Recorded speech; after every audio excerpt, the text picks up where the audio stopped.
In a tank at Stanford, there is a fish that is about to become a king, and he does not know it yet. Right now, he is nobody.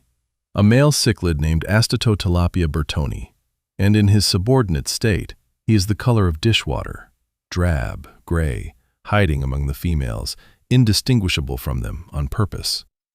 Above him swims the dominant male, electric blue and gold, a black bar through the eye, blazing with color, holding a territory and every female in it. Then a researcher reaches in and removes the king. Watch what happens to the gray fish. Within minutes, something switches on.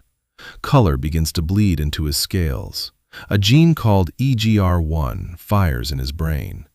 Over the next days, his body floods with hormone. His gonads swell.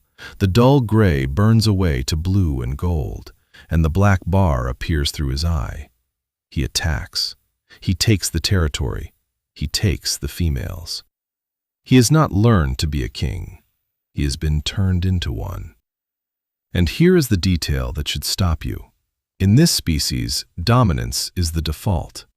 The gray, hiding, submissive state is not natural. It is suppressed. The only thing keeping every subordinate male drab and quiet is the presence of a dominant male above him. Remove the suppression, and the throne manufactures a new king out of whoever is closest. Russell Fernald watched this happen over and over for 30 years. So here's the question this episode answers. What if a revolution never changes anything because the throne itself makes the king? What if the thing you overthrow is never the structure, only the one body sitting in it?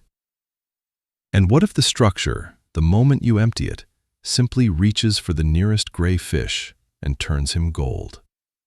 3 times in human history, a people rose up, killed a king, and swore never again. 3 times, within a generation, the throne was full. I am going to show you all 3, and then I am going to show you the fish. Rome, 509 years before Christ. The Romans expel their last king, Tarquin the Proud, and they do something extraordinary. They do not just remove the man. They try to remove the role. They swear a sacred oath that Rome will never again have a king. They make the word itself, rex, a curse. Any man who reaches for it can be killed without trial. They build an entire republic on one promise: no more kings forever. It holds for nearly 500 years. Now watch the throne refill. By the 1st century before Christ, the Republic is producing men too large for it: Sulla, Pompey, and then Julius Caesar, who is offered a crown in public, refuses it theatrically 3 times, and then takes everything a crown represents. Dictator for life. When the senators kill him to save the Republic, they get the opposite. His heir, Augustus, learns the only lesson that matters. Do not ask for the word. He never calls himself king. He calls himself first citizen, and he holds more absolute power than Tarquin ever dreamed of. Here is the mechanism, the same one in the tank. The Romans removed the king. They did not remove the throne. And the throne did to Rome exactly what the empty territory does to the gray fish. It pulled the nearest strong man in and turned him gold. The republic that was built to prevent a king manufactured the largest monarchy the world had ever seen and called it something else. Sound familiar? It should. But one example is an accident. We need to see the throne refill in a culture that studied Rome's mistake, swore it would not repeat it, and repeated it anyway. Faster. France, 1789. The revolution is the most self-aware in history. These men have read their Romans. They know how republics die. They overthrow Louis XVI, and they are not subtle about the throne. In 1793, they put the king's head in a basket in front of a cheering crowd. liberty, equality, fraternity. They abolish the monarchy by abolishing the monarch. And then the suppression lifts, and the tank goes to work. The Republic cannot hold itself. It eats its own. The terror turns on the revolutionaries themselves. Robespierre sends his friends to the same blade, and then follows them to it. Into that chaos swims a gray fish nobody feared, a short artillery officer from Corsica named Napoleon Bonaparte. Within a decade of the king's execution, he is not a general, not a consul. In 1804, in Notre Dame, with the Pope standing right there to crown him, Napoleon takes the crown out of the Pope's hands and places it on his own head. A revolution that killed a king to end kings produced an emperor who answered to no one, not even the church that crowned the old ones. The black bar appeared through his eye. The throne had refilled, and this time it wore more gold than the bourbon it replaced.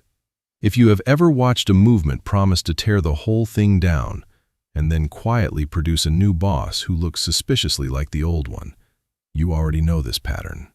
Stay with me, because the third time it happens, there are phone cameras in the square, and you watched it live. Cairo, the 25th of January, 2011. For 18 days, Tahrir Square is the most hopeful place on earth.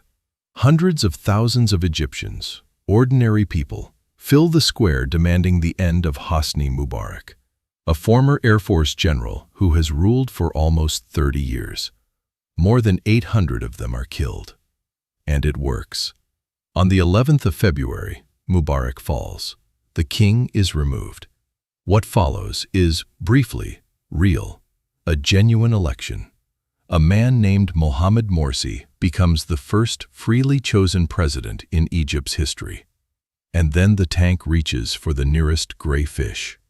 Now find the choice moment, because there is always one specific person. Picture a young man who stood in Tahrir in 2011 and screamed himself hoarse for Mubarak to go.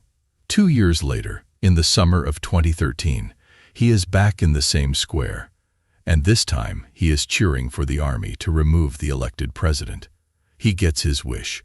On the 3rd of July, 2013, the defense minister, General Abdel Fattah el-Sisi, removes Morsi and takes power. By 2014, Sisi is president. Here is the mechanism in its cleanest, saddest form. The actor, the crowd itself. The lever, a revolution. The result, in 3 years, a 30-year general was replaced by a general. The same throne, the same uniform, a different face. The square that emptied the throne could not stop the throne from refilling. It only chose, for a moment, which fish would turn gold.